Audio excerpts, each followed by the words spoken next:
Hello दोस्तों, general studies में आप सभी का स्वागत है। तो दोस्तों, पिछली डेट को यानी कि 13/1/2023 को मेरे द्वारा प्रैक्टिस सेट करवाया गया था। प्रैक्टिस सेट संख्या 9, ठीक है। तो ग्रुप के माध्यम से, व्हाट्सएप ग्रुप और टेलीग्राम ग्रुप के माध्यम से करवाया गया था, जिसका सॉल्यूशन मैं अभी देने वाला हूं। तो आज की क्लास में मैं आप लोगों को अंतिम 40 क्वेश्चन यानी कि उत्तराखंड के पार्ट का सॉल्यूशन दूंगा, ठीक है। और अगली क्लास में हिंदी और जीएस का मैं दोनों एक साथ दूंगा अगली क्लास में, ठीक है।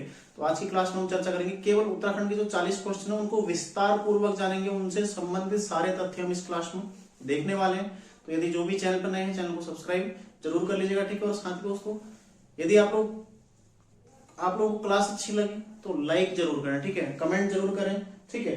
तो शुरू करते हैं। देखो, क्वेश्चन नंबर 61 था, भाग 3 इसका, ठीक है। खंड 3 इसका, यानी कि जिसमें उत्तराखंड का जीएस मेरे द्वारा पूछा गया था। उत्तराखंड के 40 क्वेश्चन जो पूछे गए थे उसमें देखो 61वां क्वेश्चन है, मुख्यमंत्री उदीयमान खिलाड़ी उन्नयन योजना, ठीक है। उदीयमान खिलाड़ी उन्नयन योजना,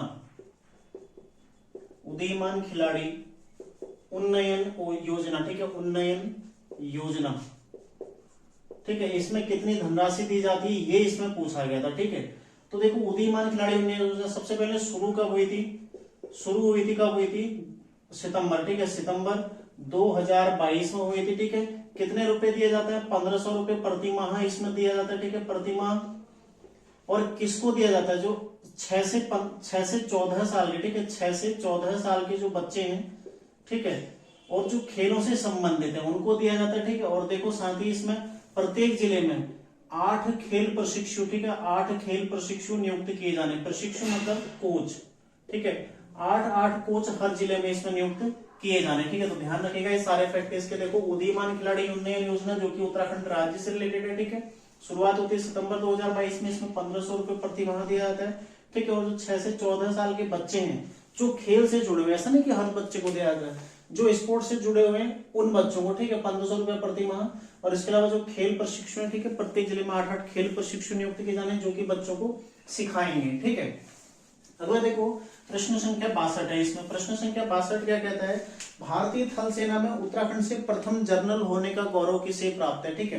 तो किसको है? देखो, विपिन चंद्र जोशी। इसका ऑप्शन था सी, जो कि सही था। इसके अलावा इसमें ऑप्शन दे रखा, देखो, ऑप्शन ए है विपिन रावत, ठीक है, ऑप्शन बी है अनिल चौहान और ऑप्शन डी है गणेश जोशी। तो ऑप्शन ए विपिन रावत, ठीक है। सबसे पहले इनके बारे में चर्चा करते हैं। देखो, विपिन रावत, ठीक है, कहां के रहने वाले थे? पौड़ी के रहने वाले थे, ठीक है। पौड़ी के रहने वाले थे, देश के पहले सीडीएस, देश के पहले सीडीएस थे, ठीक है, पहले सीडीएस।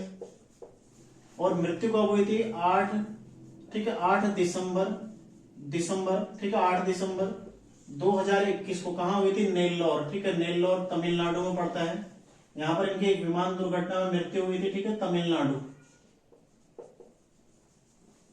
नेल्लोर तमिलनाडु में इनकी मृत्यु हुई थी। कब? 8 दिसंबर 2021 को, ठीक है। देश के पहले सीडीएस थे जो कि पौड़ी के रहने वाले थे। तो ये क्वेश्चन बन चुका है इनसे लगातार क्वेश्चन। देखो, आयोग उत्तराखंड का थोड़ा पुराना करंट अफेयर्स पूछ रहा है, तो संभव है इनकी मृत्यु की तिथि आपसे पूछी जा सकती है, ठीक है। इसके अलावा देखो, इसमें एक और ऑप्शन दे रखा अनिल चौहान, अनिल चौहान, ठीक है। अनिल चौहान कौन है? अभी वर्तमान में देश के दूसरे सीडीएस है, ठीक है, देश की दूसरे सीडीएस कौन है? अनिल चौहान, ठीक है, सीडीएस अनिल चौहान है, जो कि कहां के हैं? पौड़ी के रहने वाले, ठीक है। ये भी पौड़ी के रहने वाले हैं, पौड़ी के रहने वाले, ठीक है, ध्यान रखिएगा, पौड़ी जिले से संबंधित है। और अनिल चौहान अभी देश के दूसरे सीडीएस हैं, ठीक है। पहले कौन थे? विपिन रावत, जो कि 8 दिसंबर 2021 को एक विमान दुर्घटना में इनकी मृत्यु हो गई थी, ठीक है। तो अगला क्वेश्चन देखो, उत्तराखंड देश के कुल क्षेत्रफल का ... प्रतिशत भाग है, यानी कि कितना प्रतिशत भाग है, ठीक है। देखते हैं उत्तराखंड का कितना प्रतिशत क्षेत्रफल, देश के क्षेत्रफल का कुल कितना है, ठीक है। देखो, प्रश्न पत्र तो आप सभी को ग्रुप के माध्यम से मिला ही है, तो इसलिए प्रश्न लिखने की आवश्यकता नहीं, केवल आंसर मैं फटाफट बताता हूं आपको, ठीक है। देखो, उत्तराखंड देश के क्षेत्रफल का कुल कितना प्रतिशत भाग है? 1.69%, ठीक है। तो देश के कुल क्षेत्रफल का 1.69। यदि भारत के क्षेत्रफल की बात करें तो लगभग 32,87,000, ठीक है, इतना क्षेत्रफल है भारत का, 32,87,000 वर्ग किलोमीटर, ठीक है, वर्ग किलोमीटर। इसमें से उत्तराखंड का कितना? देखो, 53,483 वर्ग किलोमीटर, ठीक है, जो कि देश के कुल क्षेत्रफल का 1.69%, ठीक है। और राज्यों में स्थान कितना है इसका? क्षेत्रफल में 19वां स्थान, ये भी आपने ध्यान रखना, ठीक है। क्षेत्रफल की दृष्टि से उत्तराखंड राज्य का स्थान कितना है? 19वां स्थान है, ठीक है। तो सारे आपके फैक्ट इसमें कवर हो गए हैं। अगला देखो, हंसा धनाई व बेलमती चौहान किस कांड में शहीद हुई थी। ठीक है, 64वां क्वेश्चन है, हंसा धनाई व बेलमती चौहान किस कांड में शहीद हुई थी। तो ऑप्शन ए दे रखा है देखो मसूरी, ऑप्शन बी है खटीमा कांड, ऑप्शन सी सल्ट कांड और ऑप्शन डी है रामपुर तिराहा। ठीक है, देखो सबसे पहले इसमें दे रखा है मसूरी कांड। ठीक है, मसूरी कांड, दूसरा है खटीमा कांड। ठीक है, खटीमा, और तीसरा कौन सा है, सल्ट। ठीक है, सल्ट, और चौथा कौन सा है, रामपुर तिराहा। ठीक है, रामपुर तिराहा कांड। देखो कब हुआ था, सबकी चर्चा करते हैं। ठीक है, मसूरी कांड कब हुआ था, 2 सितंबर 1994।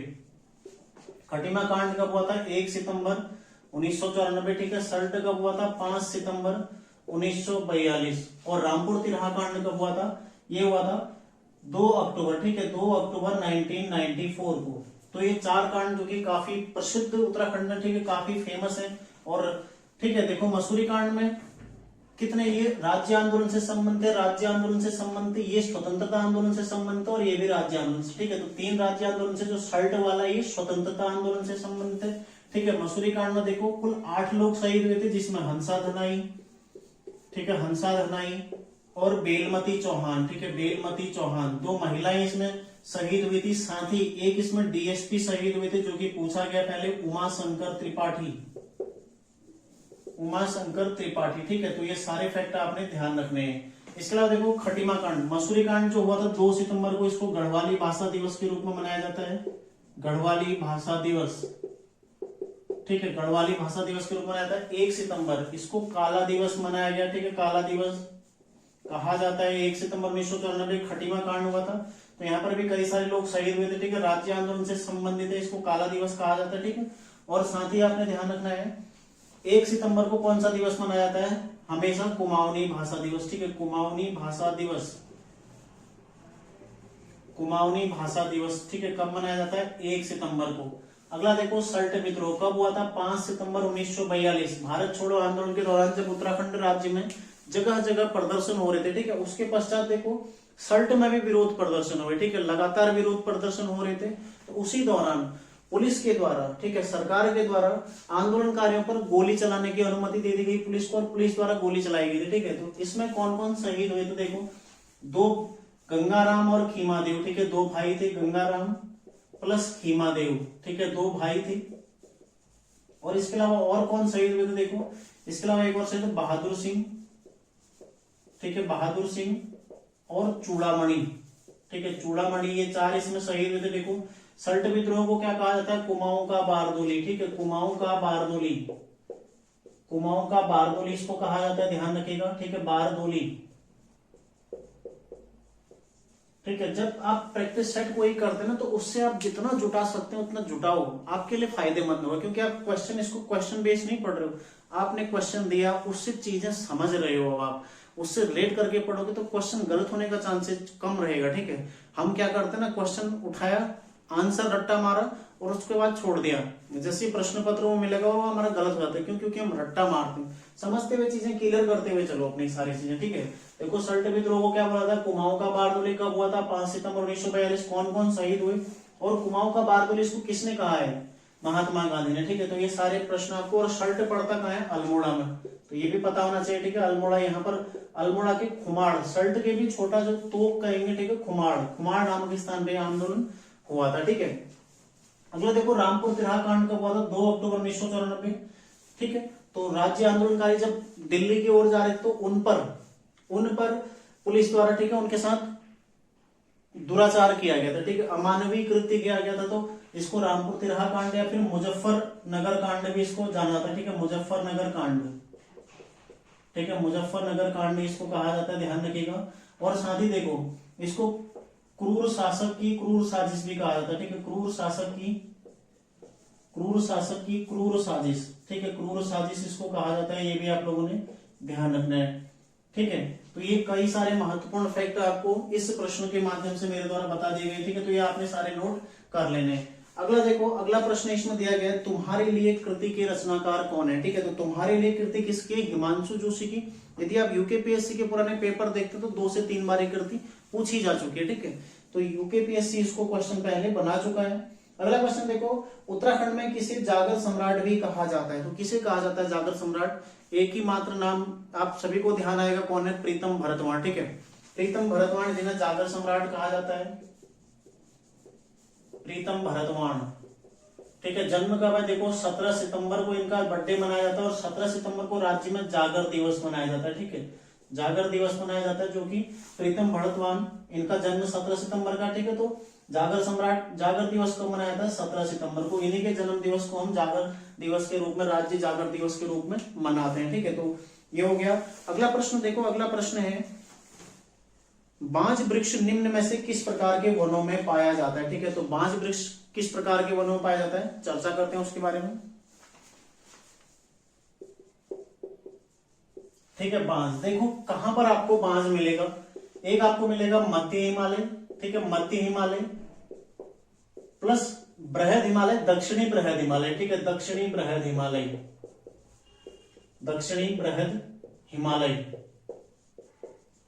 ठीक है। यदि किसी को हिमालय उत्तराखंड का भूगोल पढ़ना है, डीपली पढ़ना है, बहुत अच्छे से समझते हुए पढ़ना है, जो परीक्षा वाणी बेस्ड है, ठीक है, तो मेरे द्वारा क्लास दी जा रही है परीक्षा वाणी आजकल, तो उसमें जाके देखो, ठीक है। ये सारी चीजें मैं वहां पर समझा चुका हूँ, हिमालय का, उत्तराखंड का भौगोलिक विभाजन, भौगोलिक संरचना, सारी चीजें मैं वहां पर बता चुका हूँ, ठीक है। तो उसको आप लोग जरूर देखिएगा। देखो मध्य हिमालय और दक्षिणी बृहद हिमालय में इसका विस्तार है। तो यहाँ पर किस तरह की जलवायु पाई जाती है? शीतोष्ण प्रकार की, ठीक है, शीतोष्ण, शीतोष्ण प्रकार। आपको पता है बांज होता कहां पर है, कहां पर मिलता है बांज? जहां बर्फ गिरती है, ठीक है, उस एरिया में बांज मिलता है। जहां पर गिरती है, कभी कभी गिरती है, कभी नहीं गिरती, ठीक है, ऐसे एरिया में मिलता जाता है। ऐसा भी नहीं जहां बहुत ज्यादा बर्फ गिरती है वहां भी नहीं मिलता है, और जहां बर्फ बिल्कुल नहीं गिरती है निचले एरियाओं में भी नहीं मिलता, ठीक है। चीड़ के जंगलों के बीच में बांज बहुत कम, मतलब नहीं मिलता लगभग। तो इस तरह के वनों में, ठीक है, जहां पर जो मध्य हिमालय एरिया है और जो बृहद हिमालय का दक्षिणी भाग है, दक्षिणी ढाल है, वहां पर शीतोष्ण प्रकार की जलवायु पाई जाती है, ठीक है। और उसी जलवायु में बांज वृक्ष भी होता है, ठीक है। इसका वैज्ञानिक नाम क्या है? देखो पता होना चाहिए, क्वर्कस, क्वर्कस ल्यूकोटाइकोफोरा, ठीक है, ल्यूकोटाइकोफोरा, इसका वैज्ञानिक नाम है क्वर्कस ल्यूकोटाइकोफोरा।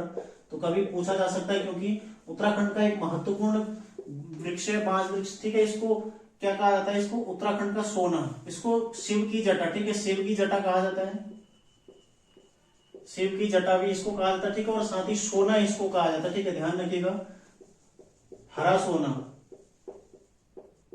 ठीक है, काफी महत्वपूर्ण है। और देखो इसकी उत्तराखंड में कुल 5 प्रजातियां पाई जाती हैं, ठीक है, 5 प्रजातियां इसकी उत्तराखंड में पाई जाती हैं। और पूरे विश्व में इसकी कितनी? 40 प्रजातियां पाई जाती है, ठीक है, पूरे विश्व में 40 प्रजातियां इसकी पाई जाती है। तो ये फैक्ट भी आपने ध्यान रखना। देखो बांज जो कि मध्य हिमालय और दक्षिणी बृहद हिमालय, तो क्वेश्चन अगली बार आपसे शीतोष्ण प्रकार करना पूछ के सीधा पूछ लेगा, बांज निम्न में से किस क्षेत्र में पाया जाता है, ठीक है, मध्य हिमालय क्षेत्र, शिवालिक हिमालय, तराई या फिर उच्च हिमालय क्षेत्र। तो मुख्यतः मध्य हिमालय में पाया जाता है, क्योंकि बृहद हिमालय का दक्षिणी एरिया, ठीक है, पूरी तरह दक्षिण, लगभग थोड़ा बहुत एरिया में जहां पर मध्य हिमालय के समान जलवायु मिलेगी, यानी कि शीतोष्ण प्रकार की जलवायु मिलेगी, वहां पर बांज वृक्ष पाया जाता है, ठीक है।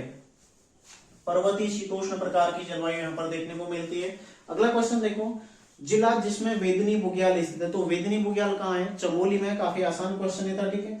निम्न में से कौन सी झील हिमानी से जल प्राप्त करती है? हिमानी मतलब ग्लेशियर, यानी कि जहां बर्फ पिघलते और बर्फ पिघलने के पश्चात उस झील का निर्माण होता है। तो कौन सी झील है? लोकपाल झील। इसमें जो ऑप्शन दिए गए थे, ठीक है, लोकपाल झील। अन्य जो ऑप्शन थे, देखो अन्य ऑप्शन, जो लोग देखो इसको जिन्होंने टेस्ट नहीं दिया है, व्हाट्सएप ग्रुप में नहीं जुड़े थे, ठीक है, नहीं जुड़े हैं, और वो यदि इस वीडियो को देखें तो वो आप लोग व्हाट्सएप ग्रुप से जुड़ के मुझे मैसेज कर सकते हैं, ठीक है, मैं आप लोगों को प्रश्न पत्र भी भेज दूंगा, ठीक है। देखो इसमें जो ऑप्शन दिए गए हैं, द्रोण झील, गिरी झील और श्यामला झील, ठीक है। तो द्रोण और गिरी ताल कहाँ है? उधम सिंह नगर में, जहां की बर्फ गिरने की संभावना बिल्कुल भी नहीं रहती, ठीक है। और श्यामला झील कहाँ है? चंपावत में, ठीक है। तो यहाँ भी तीनों झीलें कैसी हैं? जो बर्फ से, यानी कि जो ग्लेशियर से जल प्राप्त नहीं करती, केवल एकमात्र ऐसी झील है जो ग्लेशियर से, इसमें, ठीक है, 4 ऑप्शन जो जल प्राप्त करते, कौन सी? लोकपाल झील। यहाँ पर कौन सा है? हेमकुंड, ठीक है, हेमकुंड यहीं पर स्थित है, इसी के किनारे पर स्थित है, ध्यान रखिएगा। अगला क्वेश्चन देखो, 1946 में पर्वतीय क्षेत्र के लिए अलग प्रशासनिक भाग बनाने की मांग किसने की थी? ठीक है, तो किसके द्वारा की गई थी? बद्रीदत्त पांडे के द्वारा की गई थी, ठीक है। कब की गई थी? 1946 में। अन्य ऑप्शन देखो, श्रीदेव सुमन, इसमें एक ऑप्शन है, श्रीदेव सुमन, इनके द्वारा क्या किया गया था? इनके द्वारा देखो 1938 में, यदि राज्य आंदोलन के लिए बात करें 1938 में गणदेश सेवा संघ, ठीक है, गणदेश सेवा संघ की इनके द्वारा स्थापना की गई थी, गणदेश सेवा संघ, ठीक है। और इनकी मृत्यु कब हुई थी देखो 25 जुलाई 1944, ठीक है, 1944 को इनकी मृत्यु हुई थी 84 दिन की भूख हड़ताल के बाद, ठीक है, 84 दिन की भूख हड़ताल के बाद इनकी मृत्यु हुई थी। और देखो, और भूख हड़ताल इनके द्वारा कब से शुरू की गई थी 3 मई, ठीक है, 3 मई 1944 से इनके द्वारा भूख हड़ताल शुरू की गई थी, ठीक है। तो ध्यान रखना आपने ये सारे फैक्ट। इसके अलावा देखो श्रीदेव सुमन, इनके बारे में, इनका जन्म कहाँ हुआ था जौलग्राम, ठीक है, जौलग्राम जो कि टिहरी में पड़ता है। कब हुआ था 25 मई, ठीक है, 25 मई 1916 को इनका जन्म हुआ था, ठीक है। तो ये सारे फैक्ट आपने ध्यान रखने हैं। और इन्हीं के प्रयासों से किसकी स्थापना हुई थी देखो टिहरी राज्य प्रजामंडल, ठीक है, टिहरी राज्य प्रजामंडल, इन्हीं के प्रयासों से स्थापना हुई थी। कहां पर देहरादून में, ठीक है, देहरादून में हुई थी। और कब हुई थी 23 जनवरी, ठीक है, 1939 को। तो यहाँ पर इसकी स्थापना हुई थी टिहरी राज्य प्रजामंडल की, जिसका उद्देश्य क्या था टिहरी जनता को, टिहरी की जनता को टिहरी राज्य के कुशासन से मुक्त करना, ठीक है, केवल यह उद्देश्य था। तो श्रीदेव सुमन और इनसे संबंधित फैक्ट हमारा पूरा हो गया, ठीक है। ऑप्शन बी दे रखा वो मैं आपको बता चुका हूँ, बद्रीदत्त पांडे, इनके द्वारा 1946 में मांग की गई थी कि पर्वतीय जिलों के लिए एक अलग प्रशासनिक व्यवस्था लागू की जाए, ठीक है, इसकी मांग की गई थी। और इनके द्वारा कुमाऊं का इतिहास जो कि 1937 में जेल प्रवास के दौरान लिखा गया था। अगला देखो इसमें एक पीसी जोशी ऑप्शन दिया है, ठीक है, पीसी जोशी, पीसी जोशी, ठीक है, पीसी जोशी, इनके द्वारा 1970 में, ठीक है, जो कुमाऊं राष्ट्रीय मोर्चा था, कुमाऊं राष्ट्रीय मोर्चा, ठीक है, कुमाऊं राष्ट्रीय मोर्चा, इसके संस्थापक अध्यक्ष थे, ठीक है, संस्थापक अध्यक्ष थे कौन पीसी जोशी, ठीक है, संस्थापक अध्यक्ष थे। ध्यान रखिएगा ये क्वेश्चन पूछा जा सकता है, पहले एक बार क्वेश्चन पूछा गया, ठीक है। इसके अलावा देखो मानवेंद्र शाह, एक इसमें ऑप्शन दे रखा है, मानवेंद्र शाह, ठीक है, जो कि टिहरी रियासत के अंतिम शासक थे। जब टिहरी का विलय हुआ था भारत में, तो टिहरी रियासत के शासक कौन थे मानवेंद्र शाह थे, ठीक है। और साथ ही 1957 में, यानी कि 1957 में इनके द्वारा अपने स्तर से उत्तराखंड राज्य के लिए पृथक उत्तराखंड को पृथक राज्य बनाने की मांग की गई थी, ठीक है, किसके द्वारा अपने स्तर से प्रयास किए गए थे, ठीक है, मानवेंद्र शाह द्वारा। कब से 1957 से।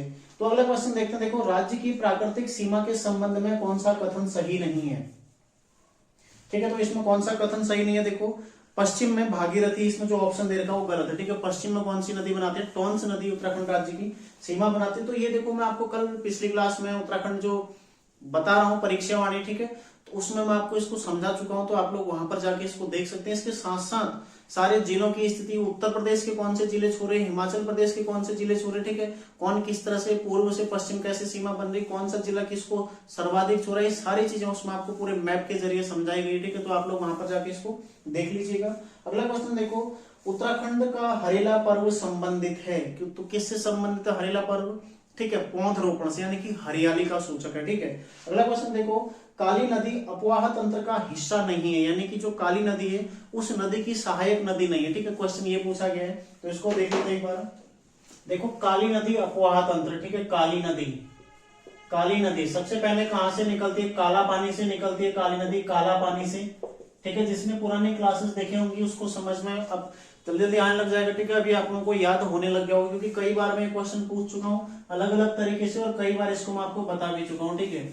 तो शारदा नाम से प्रवेश करती है कहाँ, नेपाल में, शारदा नाम से, ठीक है, कहाँ नेपाल में प्रवेश करती है, किसके पश्चात, ब्रह्मदेव मंडी के पश्चात, ठीक है, ब्रह्मदेव मंडी जो कि टनकपुर और नेपाल के मध्य में सीमा बनाता है, ठीक है, ब्रह्मदेव मंडी टनकपुर और नेपाल के मध्य में सीमा बनाता है। यहाँ से शारदा नाम से ये काली नदी नेपाल में प्रवेश कर जाती है, ठीक है।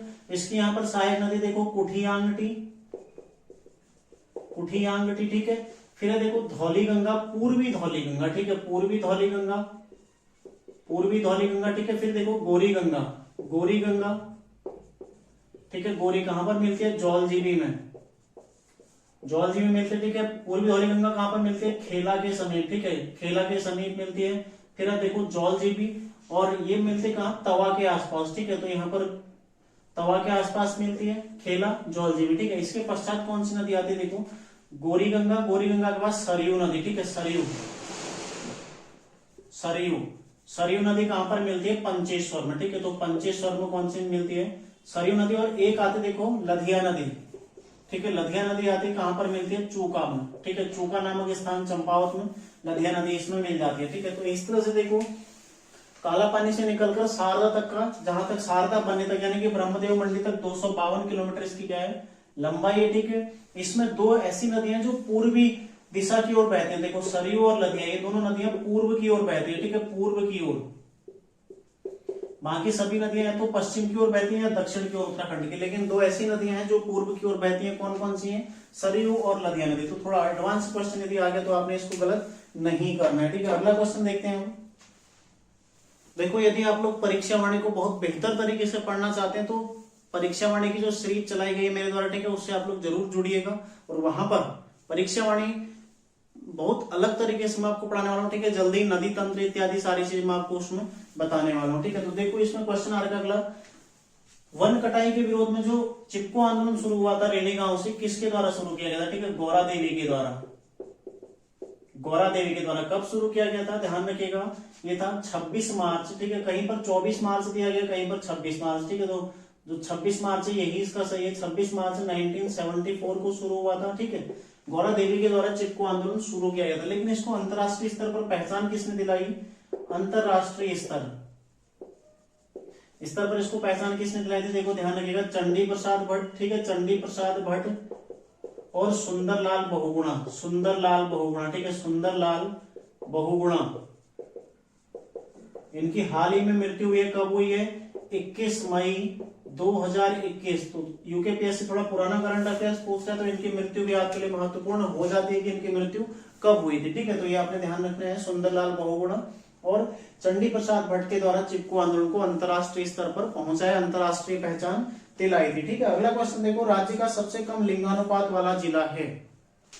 तो इसमें 4 ऑप्शन आपको दे रखे हैं, देखो देहरादून, हरिद्वार, उधम सिंह नगर और नैनीताल, 4 जिले इसमें आपको दे रखे हैं। तो इसमें सबसे कम लिंगानुपात किसका, हरिद्वार का, ठीक है, सबसे कम लिंगानुपात, सबसे कम लिंगानुपात किसका है, हरिद्वार का है,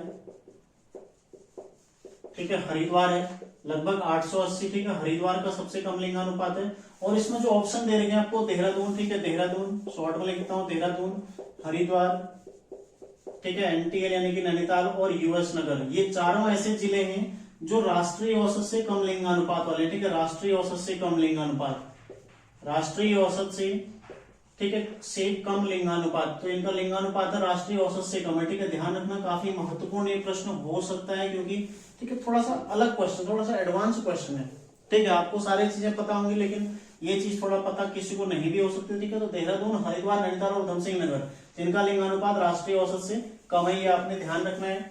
अगला क्वेश्चन देखो, अगला क्वेश्चन है इसमें, उत्तराखंड के उस जिले का नाम बताएं जहां पर रुद्रनाथ मंदिर स्थित है, ठीक है। तो देखो पंच केदार, पंच केदार अलग अलग है, ठीक है। 3 इसमें से 3 कहां पड़ते हैं, 3 आते हैं रुद्रप्रयाग में, रुद्रप्रयाग, और 2 कहां आते हैं, चमोली में, ठीक है। 3 आते हैं रुद्रप्रयाग में, 2 आते हैं चमोली में, ठीक है। रुद्रप्रयाग में कौन कौन है, देखो एक है केदारनाथ जो कि प्रमुख मंदिर, ठीक है, केदारनाथ, फिर है देखो तुंगनाथ, ठीक है, तुंगनाथ, और तीसरा है मद महेश्वर, ठीक है, मद महेश्वर नाथ कहां पर आते हैं, रुद्रप्रयाग में। चमोली में देखो रुद्रनाथ, ठीक है, रुद्रनाथ और कल्पेश्वर नाथ, कल्पेश्वर नाथ, ठीक है।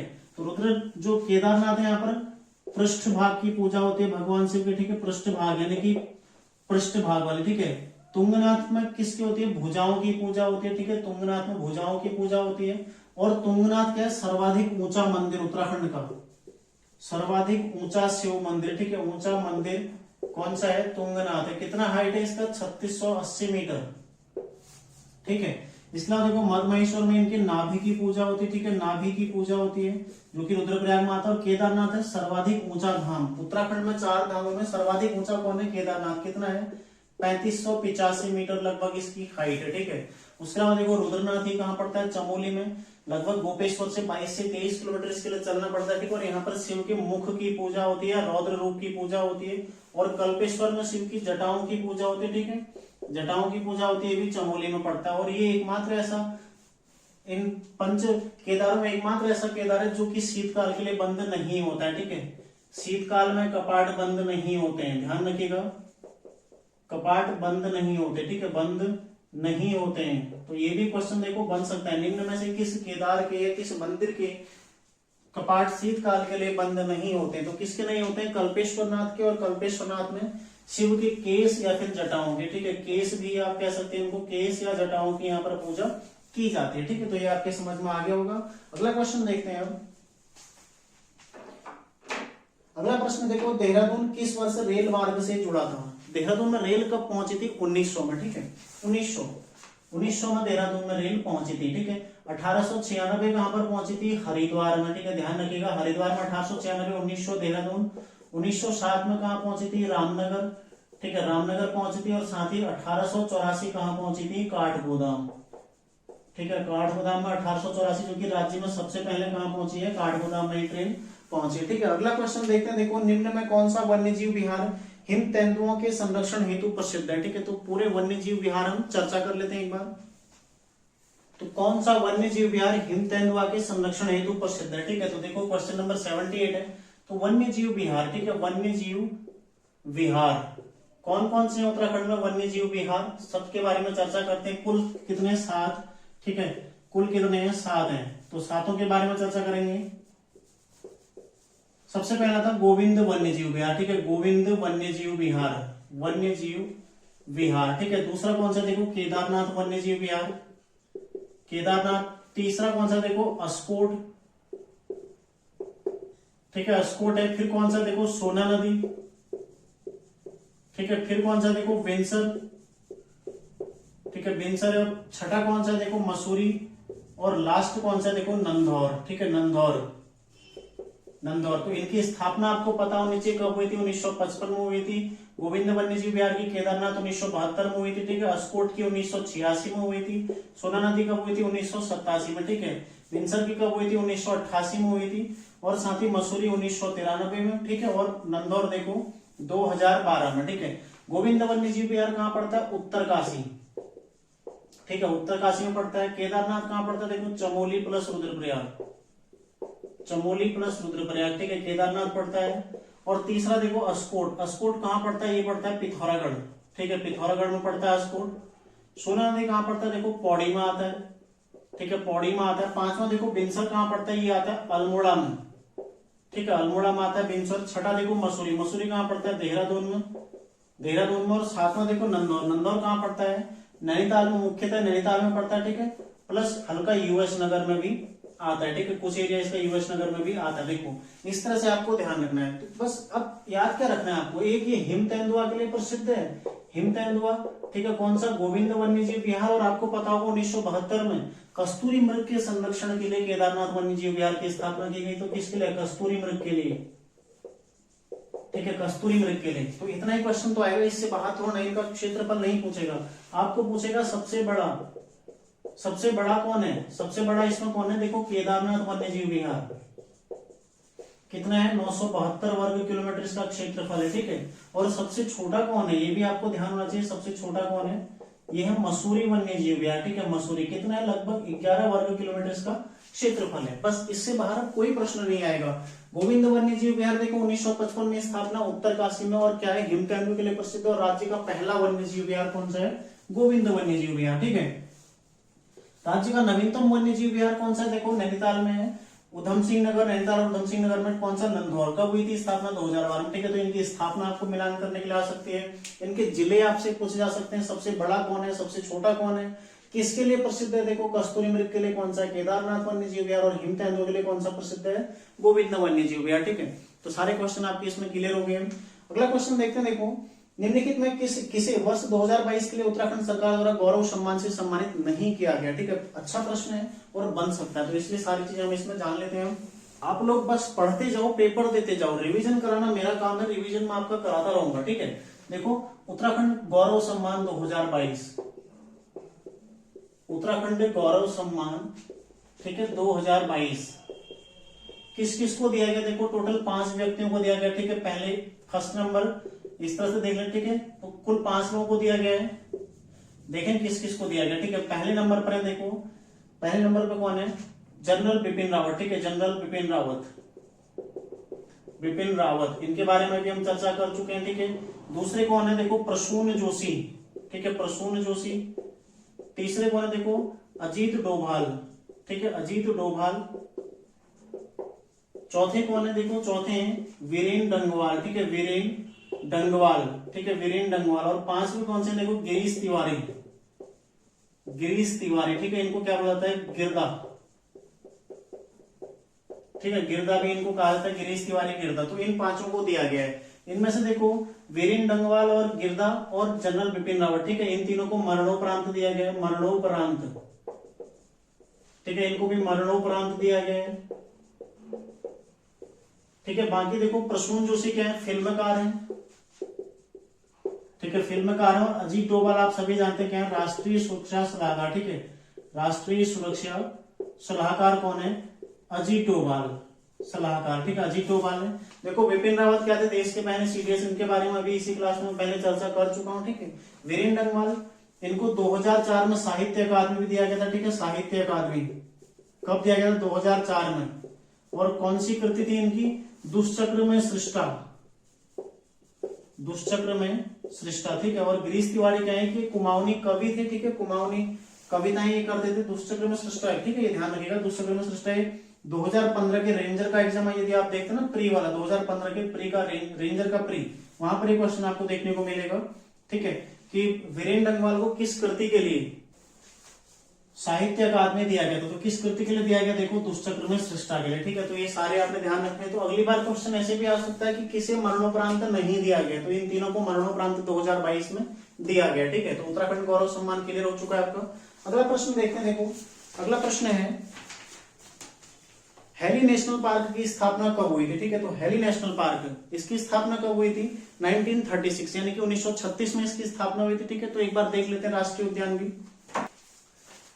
राष्ट्रीय उद्यान, उत्तराखंड में कितने राष्ट्रीय उद्यान है, देखो राष्ट्रीय उद्यान, ठीक है, कुल 6 हैं, ठीक है, 1 4 5 और 6, कुल 6 हैं। सबसे पहला कौन सा है, रामगंगा, ठीक है, रामगंगा राष्ट्रीय उद्यान। दूसरा कौन सा है, देखो दूसरा है गोविंद राष्ट्रीय उद्यान, ठीक है, गोविंद राष्ट्रीय उद्यान। तीसरा है कौन सा, इसमें देखो फूलों की घाटी, ठीक है, फूलों की घाटी। और चौथा राष्ट्रीय उद्यान कौन सा है, नंदा देवी, ठीक है, नंदा देवी।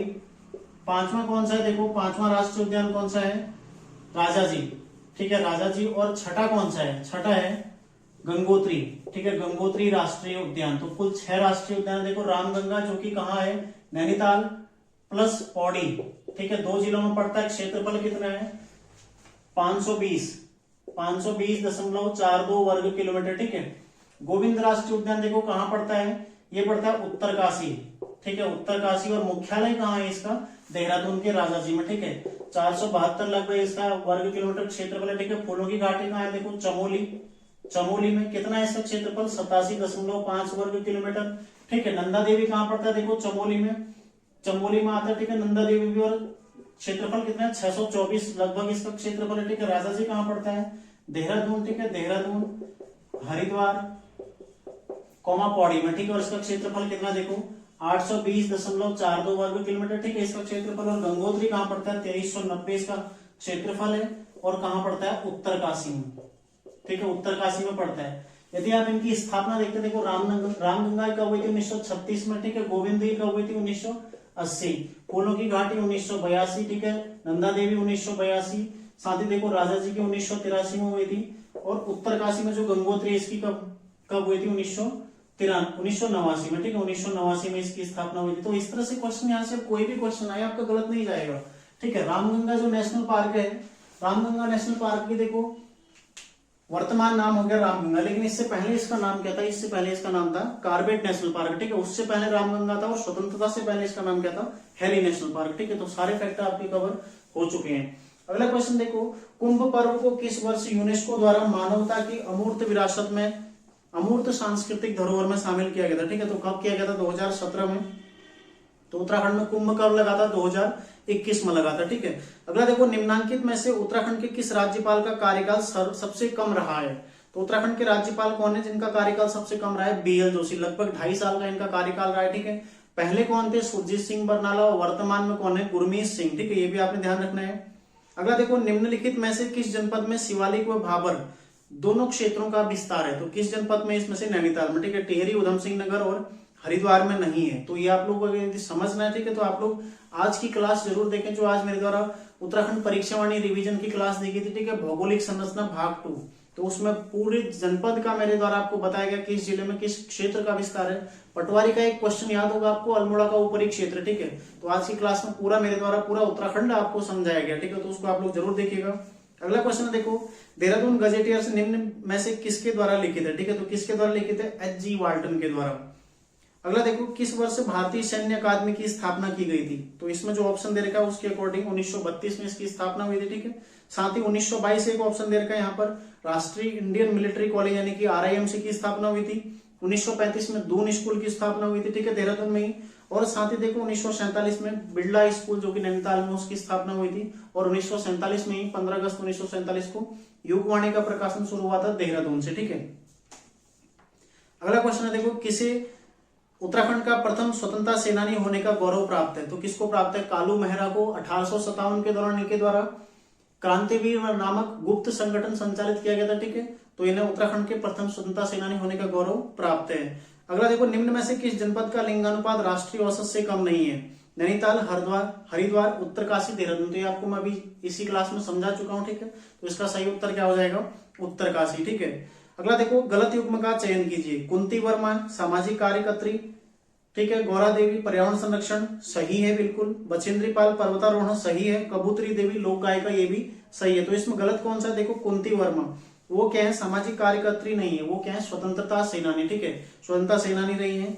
अगला देखो, नागेंद्र सकलानी किस तिथि को शहीद हुए थे, सकलाना विद्रोह हुआ था, कब शहीद हुए थे, 11 जनवरी 1948 को, ठीक है। तो सकलाना विद्रोह हुआ था टिहरी रियासत में, उसी दौरान शहीद हुए थे, कब, 11 जनवरी 1948, ध्यान रखिएगा आप लोग। अगला देखो, वर्ष 2022 की पद्मश्री बसंती देवी निम्न में से किस जिले से संबंधित है, तो 2022 में 3 महिलाएं पद्मश्री प्राप्त की हैं, ठीक है। वंदना कटारिया, ठीक है। दूसरी कौन है, देखो माधुरी बर्तवाल, ठीक है। और तीसरी कौन है, बसंती देवी, ठीक है, बसंती देवी। तो वंदना कटारिया कहाँ की है, हरिद्वार की, ठीक है, हरिद्वार की है। माधुरी बर्तवाल कहाँ की है, पौड़ी की, मूल रूप से वर्तमान में देहरादून में रहती है। और बसंती देवी कहाँ की है, पिथौरागढ़ की, ठीक है, पिथौरागढ़। तो देखो बसंती देवी क्या है, समाज से जुड़ी हुई है, ठीक है, सामाजिक कार्यकर्त्री है। साथ ही देखो वंदना कटारिया क्या है, ये है हॉकी से संबंध है, ठीक है, हॉकी से। और माधुरी बर्तवाल क्या है, संगीतकार, ठीक है, संगीतकार। कौन है, माधुरी बर्तवाल, ठीक है, ध्यान रखिएगा। और ऑल इंडिया रेडियो की पहली महिला संगीतकार कौन है, माधुरी बर्तवाल, ठीक है। ऑल इंडिया रेडियो लिख लो, इस फैक्ट को पूछा जा सकता है। ऑल इंडिया रेडियो की पहली महिला संगीतकार कौन है, माधुरी बर्तवाल, ठीक है। अगला क्वेश्चन देखो, निम्नलिखित में उत्तराखंड राज्य से संबंधित आपदा नहीं है, तो इसमें ऑप्शन दे रखे देखो, बादल फटना, हिमस्खलन, वनाग्नि या फिर सुनामी, ठीक है। सुनामी नहीं है यहाँ पर, बिल्कुल भी सुनामी, ठीक है, यहाँ आ ही नहीं सकते, क्योंकि सुनामी कहाँ आती है, तटीय एरिया में, ठीक है। तटीय एरिया यहाँ है नहीं, समुद्र है नहीं, तो फिर तटीय एरिया होने की संभावना है ही नहीं, ठीक है, बिल्कुल भी। अगला देखो, गलत युग्म का चयन कीजिए। इसमें बेनीताल जो कि चमोली में पड़ता है, सही है, ठीक है। महासर ताल जो कि टिहरी गढ़वाल में पड़ता है, ये भी सही है। और कांसरो ताल, ठीक है, ये कहाँ पड़ता है, देहरादून में, कांसरो ताल देहरादून में पड़ता है। और डोडी ताल कहाँ है, उत्तरकाशी में, ठीक है। तो ऑप्शन सी इसमें गलत हो जाएगा। इसमें क्या दे रखा है, कांसरो ताल का रुद्रप्रयाग दे रखा है, ठीक है। अगला क्वेश्चन देखो, उत्तराखंड में शुरू की गई लखपति दीदी योजना, लखपति दीदी योजना का संबंध किससे है, महिला स्वयं सहायता समूहों से, ठीक है, महिला स्वयं सहायता समूह से संबंधित है। और कब शुरू हुई थी, घोषणा कब की गई थी इसकी, 4 नवंबर 2022 को, ठीक है, ध्यान रखिएगा आप लोग। 4 नवंबर 2022 को इगास के अवसर पर, ठीक है, इगास त्योहार था इस दिन। इस अवसर पर लखपति दीदी योजना की घोषणा उत्तराखंड सरकार द्वारा की गई थी, ठीक है। अगला क्वेश्चन है देखो, निम्नलिखित में से किस जनपद में शिवालिक हिमालय का विस्तार नहीं है, तो देखो चंपावत, देहरादून और नैनीताल है इनमें, लेकिन बागेश्वर में नहीं है, ठीक है। शिवालिक हिमालय 7 जिलों में विस्तारित है। आज ही मेरे द्वारा आपको क्लास में पढ़ाया गया था, ठीक है, आप लोग क्लास जरूर देखें, वहां पर आपको पूरा समझ में आ जाएगा, ठीक है। बागेश्वर में कौन सा आता है, बृहद हिमालय। अगला देखो, राज्य में किस स्थान पर सर्वे ऑफ इंडिया का कार्यालय स्थित है, देहरादून में। और स्थापना कब हुई थी, 1942 में हुई थी। अगला देखो, निम्न में से किस पुरास्थल से सोने का मुखावरण प्राप्त हुआ है, ठीक है। तो देखो किस पुरास्थल से प्राप्त हुआ है, मलारी, ठीक है। यदि आप लोगों को देखो क्लास अच्छी लगती है फ्रेंड्स, तो कमेंट बिल्कुल रुकना नहीं चाहिए, ठीक है, कमेंट आना चाहिए लगातार। देखो मलारी खोज कब की थी, खोज हुई थी 1956, किसके द्वारा, डबराल जी के द्वारा, ठीक है, डबराल जी के द्वारा, शिव प्रसाद डबराल के द्वारा, ठीक है। और यहाँ पर कुछ समाधान खोजे गए थे। उसके पश्चात देखो 1983 BM खंडूरी, ठीक है, BM खंडूरी, इनके नेतृत्व में एक सर्वे किया गया था गढ़वाल विश्वविद्यालय के द्वारा। ये पहला सर्वे था। दूसरा कब हुआ था? 2002 में। ठीक है, तो जब 2002 में सर्वे होता है इस टाइम पे 5.2 kg का एक सोने का मुखौटा यहाँ से, ठीक है, मुखौटा यहाँ से मिला हुआ था, ध्यान रखिएगा। इसके अलावा यहाँ से कांसे का कटोरी, ठीक है, कांसे की कटोरी प्राप्त हुई है, कांसे की कटोरी, ठीक है। मृद भांड यहाँ से प्राप्त हुए, मृद भांड, ठीक है। और साथ ही जब दूसरा हुआ था तो यहाँ पर एक पूर्ण पशु कंकाल के साथ पशु को मारने संबंधी उपकरण, ठीक है, पूर्ण पशु कंकाल यहाँ से प्राप्त हुआ है, ठीक है, पूर्ण पशु कंकाल प्लस हथियार कब प्राप्त हुआ था? जब 1983 में पहला सर्वेक्षण हुआ था बीएम खंडूड़ी के नेतृत्व, ठीक है। 1956 में खोज शिव प्रसाद डबराल के द्वारा की गई थी और यहाँ से समाधान खोजे गए थे, ठीक है, समाधान यहाँ से खोजे गए थे। तो सारे फैक्टर मलारी के आपके क्लियर हो गए। मलारी पड़ता कहाँ है? ये आता देखो चमोली में, ठीक है, चमोली में आता है मलारी, आपने ये भी ध्यान रखना है। इसमें जो अन्य दे रखे हैं देखो किमनी कहाँ पड़ता है? किमनी भी चमोली में आता है, ठीक है, चमोली में आता है। और यहाँ से सफेद रंग के शैलाश्रय प्राप्त हुए, ठीक है। और अगला देखो इसमें आता है ग्वारखिया। ग्वारखिया कहाँ पड़ता है? ये भी चमोली में आता है, ठीक है। राकेश भट्ट द्वारा इसको खोजा गया है। खोज किसने की है? राकेश भट्ट ने, ठीक है, राकेश भट्ट। और विस्तृत अध्ययन किसने किया? यहाँ पर विस्तृत अध्ययन, ठीक है, विस्तृत अध्ययन किसके द्वारा किया गया? यशोधर मठपाल, ठीक है, यशोधर मठपाल, यशोधर मठपाल के द्वारा यहाँ पर अध्ययन किया गया, ठीक है। और साथ ही देखो ये उत्तराखंड में जितने भी शिलाश्रय प्राप्त हुए हैं सबसे उत्कृष्ट जो चित्रकला है, ठीक है, सबसे उत्कृष्ट जो है ये ग्वारखिया जो चमोली के यही है, ठीक है। ये आपने ध्यान रखना है। यहाँ पर देखो मानव को त्रिशूल रूप में दर्शाया गया है, ये भी आपने ध्यान रखना है। अगला देखो इसमें एक है लाखोटियार,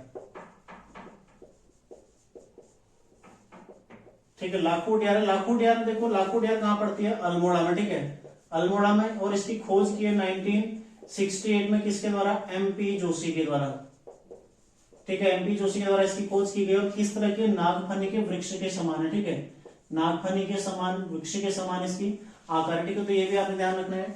अगला देखो अगला क्वेश्चन है इसमें, राज्य का सबसे बड़ा घाटी क्षेत्र है, कौन सा हो जाएगा? दून घाटी, जो कि सबसे बड़ा है, ठीक है। ऋषिकेश कर्णप्रयाग रेल परियोजना निर्माणाधीन है। अगला क्वेश्चन क्या कहता है? ऋषिकेश कर्णप्रयाग रेल परियोजना निर्माणाधीन है, निम्न में से कौन सा जिला इस परियोजना का हिस्सा नहीं है, ठीक है। तो देखें कौन कौन से जिले हैं इसका हिस्सा।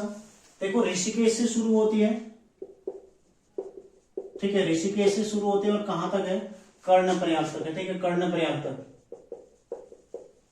लगभग 127 किलोमीटर, ठीक है। इसमें से 105 किलोमीटर कहाँ है? सुरंग में, ठीक है, 105 किलोमीटर सुरंग और 22 क्या है? खुली है। तो देखो ऋषिकेश से, ऋषिकेश वाला जो एरिया आता है किसमें आता है? देहरादून में आता है, ठीक है, देहरादून में जो ऋषिकेश जहां पर स्टेशन बन रहा है, ठीक है, उसके पश्चात टिहरी में प्रवेश करती है, ठीक है, टिहरी, फिर पौड़ी में प्रवेश करते, ठीक है, पौड़ी के पश्चात रुद्रप्रयाग, और उसके पश्चात जो कर्णप्रयाग है ये किसमें आता है? चमोली में, ठीक है, चमोली में। तो देखो कितने जिलों में? कर्णप्रयाग मतलब चमोली, रुद्रप्रयाग, पौड़ी, टिहरी और देहरादून, 5 जिलों में इसका विस्तार है। तो इसमें हरिद्वार दे रखा था, हरिद्वार में इसका विस्तार नहीं है, ठीक है। तो कुल 5 जिलों में इसमें 13 स्टेशन हो रहे, ठीक है, 13 स्टेशन इसमें बनने, ये भी आप लोग ध्यान रखिएगा, पूछा जा सकता है क्योंकि चर्चा वाला रहेगा। देखो जोशीमठ में भूदशा हो रहा है तो उसके लिए जो निर्माण कार्य है इन्हीं को उसमें मतलब माना जा रहा है, जिम्मेदार इनके लिए माना जा रहा है, लेकिन उसी वजह से ये भी एक चर्चा का विषय हो सकता है क्योंकि देखो 105 किलोमीटर सुरंग है और इससे भी कई जगह पर दरारें आने का सीन रहा है, ठीक है, लगातार चर्चाएं रही, लगातार खबरें रही है कि कहीं पर निर्माण कार्य से दरारें आ रही है, ठीक है, श्रीनगर है, रुद्रप्रयाग है, अन्य कई जगहों पर दरारें आने का मतलब सिलसिला है, तो इसलिए चर्चा में है। तो पूछा जा सकता है ऋषिकेश कर्णप्रयाग रेल प्रोजेक्ट से क्वेश्चन बन सकता है, ठीक है। अगला देखो लास्ट क्वेश्चन है 99 राज्य के तराई क्षेत्र में किस प्रकार की जलवायु पाई जाती है, ठीक है। तो जलवायु आप लोग कल क्लास से जरूर जुड़ेगा, ठीक है। उत्तराखंड की जलवायु जो हम चर्चा करेंगे भौगोलिक क्षेत्र संरचना में, ठीक है, तो उसमें आप लोग इसको देख लीजिएगा कौन सी पाई जाती है? उपोष्ण जलवायु, ठीक है, उपोष्ण जलवायु यहाँ पर पाई जाती है। अगला देखो कटारमल मंदिर निम्न में से किस देवता को समर्पित है? तो किसको समर्पित है कटारमल मंदिर? सूर्य को समर्पित है। और कटारमल किसके द्वारा? कातियूर वंश के, ठीक है, कातियूर वंश के, कातियूर वंश यानी कि कतियूर, ठीक है, कहीं कहीं पर इसको कतियूर और कहीं कहीं पर कातियूर कहा गया है। इसके किसके द्वारा बनाया गया था? कटारमल्ल देव के द्वारा, ठीक है, कटारमल्ल देव के द्वारा इसका निर्माण किया गया था, ठीक है, ध्यान रखिएगा सूर्य देवता को समर्पित है। तो ये आपके 100 क्वेश्चन पूरे मतलब सॉरी 40 क्वेश्चन जो उत्तराखंड से रिलेटेड थे ये मेरे द्वारा आज कराए गए, ठीक है। बाकी जो जीएस और हिंदी के अगली क्लास में आपके लिए मैं कल लेकर आऊंगा, कोशिश करूंगा कि कल ही आपको उस क्लास को दे दूं, ठीक है। तो मिलते हैं नेक्स्ट क्लास में, आप लोग तैयारी करते रहिएगा दोस्तों। यदि क्लास पसंद आए तो लाइक कमेंट और शेयर बिल्कुल भी रुकना नहीं चाहिए, ठीक है। तो मिलते हैं नेक्स्ट क्लास में, आप लोग तैयारी करते रहिए। धन्यवाद।